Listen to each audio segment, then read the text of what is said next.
We are well into December. Now what this means is it is time for the news. But before we kick things off with VW and the new Golf R, let me say a few words about today's location. Now the eagle-eyed among you will have spotted that this is not my basement where we usually do the news. This is the garage where the cars are parked. So there's the M2 and next to it is the M5 that you already know. And I thought the cars would make for a nicer background than my magnificent whiteboard. I have not rented out this place. It is not going to turn into a studio anytime soon. But I thought it's a better location for discussions like this. Now, VW and the new Golf R. In early November, VW introduced what must be the most powerful production Golf ever. And although it has only marginally more power, they seem to have put quite some engineering effort into it. So there is the usual 4Motion 4-wheel drive system, but now with R performance torque vectoring, which allows to shuffle torque between the back wheels up to 100% apparently. Now it does not come as a surprise that the new Golf R will have a drift mode. What it also has, if spec'd, is the R performance package. And not only does it lift top speed to 270 km per hour, it also comes with a special driving mode called Special. Now what it does is set up the car for the Nürburgring, and according to VW, the new model is 19 seconds quicker around the Nordschleife than the previous model. Now I don't think that the Golf R will have changed a lot in character. Its primary mission is still to be comfortable and to be a Golf basically. What is interesting is, in early October, VW also introduced the GTI Clubsport, which comes with a similar amount of power, also DSG only, and only front-wheel drive, so it might be a little lighter. And I think maybe these two cars are too similar. If the Clubsport was manual, I think this would make sense, and the Clubsport could go against the Type R. But like this, I am really not sure how this will work out. But I'm certain there will be reviewers that will answer this question. Now let's stay in Germany and let's talk about BMW. They have introduced a production version of the iNext prototype, which they called the iX. Now this is not a terribly relevant car for us, but like most BMWs of late, the iX also sparked some rather angry comments on the internet.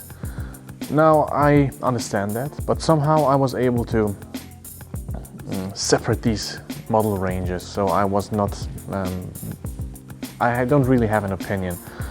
One thing I was going to say though is, if you look at the other i models, so the i3 and the i8, they still look modern, they still look fresh, they still look interesting, and they still look decidedly BMW.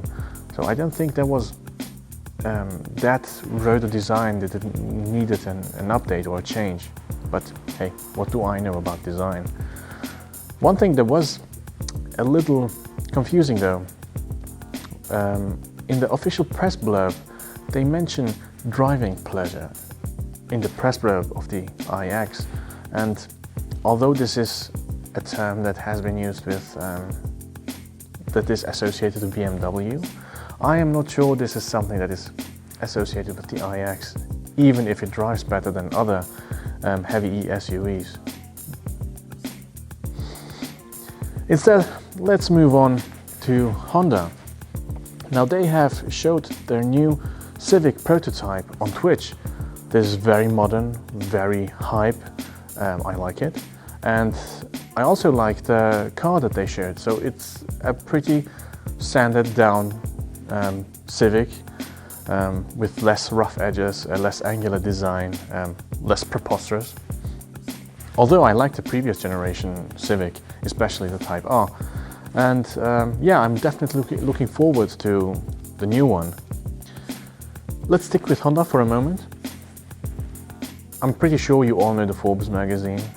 They regularly do the top 10 richest hairdressers that drive a Bentley, and they also do car-related articles.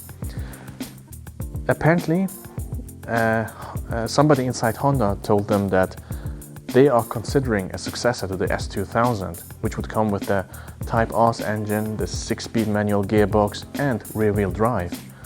Now that is a very, very appealing recipe, so please Honda, make it.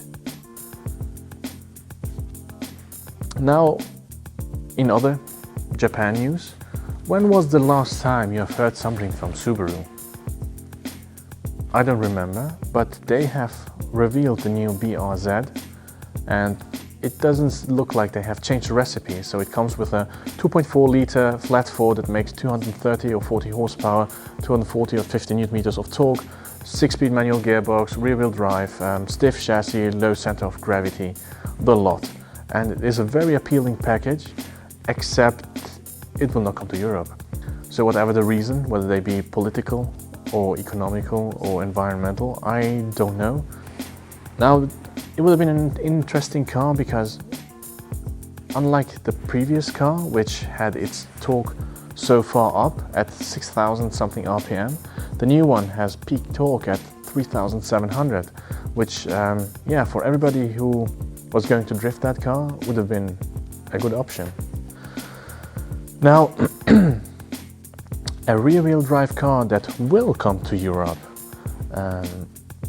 with a tiny amount more horsepower and a little bit more excitement is the new Lamborghini Hurracan. So it's going to be the STO, the Super Trofeo Omologato, and what Lamborghini say, it's a GT3 or a trophy car for the road, and it certainly looks the part. I mean, look at the roof scoop, look at the fin, look at the massive wing at the back. Now this is, I think, how Lamborghinis should look like. And yeah, it's going to be rear-wheel drive only. Comes with the engine from the Performante, that's 640 horsepower. And yeah, so the maddest Huracan might be also the last one. Because yeah, the V10 is on its last legs, and it won't be around for much longer. So this might be the last iteration of it. I'm pretty sure it will be very exciting to drive. Something that I feel might be a little less exciting to drive is McLaren's new sports series, which they dubbed Artura. Now, it's going to be a replacement for the 540C, the 570S, 600LT, 620R, those cars. And as expected, as speculated, they are going to be powered by a 3-liter hybrid V6. So exactly like the Maserati MC20. And yeah, there we have the first competitor to the MC20. Honestly, I am not sure. I'm pretty sure these cars will deliver on the power front, but I'm really not certain how exciting they will be. Apparently, Ferraris due soon to join the V6 hybrid club. Let's see how this will go. But let's talk instead about something more exciting with 6 cylinders. If you happen to be a petrolhead and you have been on YouTube the last 2 weeks, I'm pretty sure you have come across a video from Top Gear in which Chris Harris is shown around the Holy GT3 halls by Andreas Preuninger. And yeah, there are a few anecdotes from past press events, and towards the end of the video, Andreas Preuninger lifts the cover of the new production or near production GT3, and I have to say it looks very nice. I'm really looking forward to this car. And it's still naturally aspirated, and although there is an OPF, I think they have managed to make it sound exciting. So good news. And it's probably cheaper than either the McLaren and the Maserati. Now, I think we finished the part with new cars and prototypes and rumors.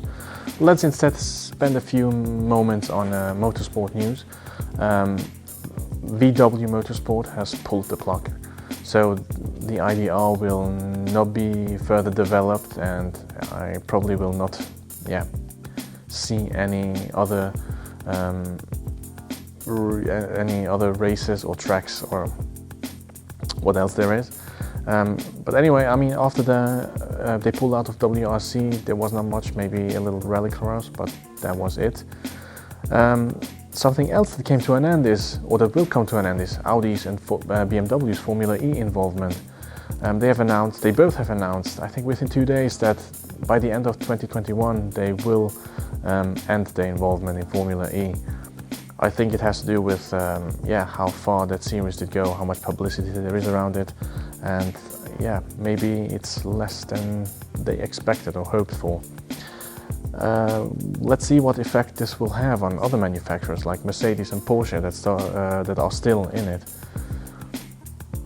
And for the final piece of news, which is from a different sort of formula, namely Formula 1, I am pretty sure most of you will have seen the Bahrain GP and Romain Grosjean's crash, and happily he made it out with a few burns and bruises, I think.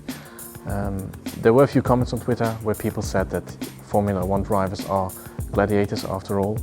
Of course I understand their angle, but I think in these days nobody needs to die for other people's entertainment. I think it was an impressive reminder that if you go wheel to wheel at 300 kilometers an hour, there's always something that can go wrong, even if Formula 1 has become safer over the years. Well, that was it. I think I managed to be quicker. I hope it was interesting, and on that bombshell, that's over, and see you in January. Goodbye. Shut the dog.